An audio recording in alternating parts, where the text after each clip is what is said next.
بے ہوشیوں نے اور خبردار کر دیا، بے ہوشیوں نے اور خبردار کر دیا، سوئی جو عقل روح نے بیدار کر دیا۔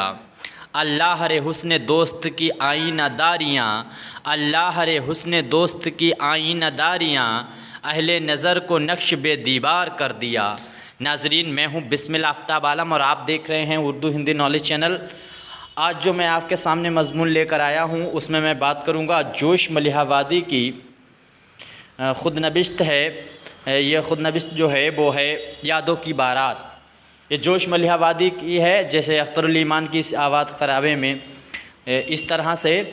تو ہم لوگ خود نوشت پہ ان کی بات کریں گے، یادوں کی بارات ہے، اور اس کے بارے میں جانیں گے ان کی خود نوشت نگاری جو ہے وہ کیسی ہے، اس کے بارے میں سمجھیں گے جوش ملیحہ وادی کی۔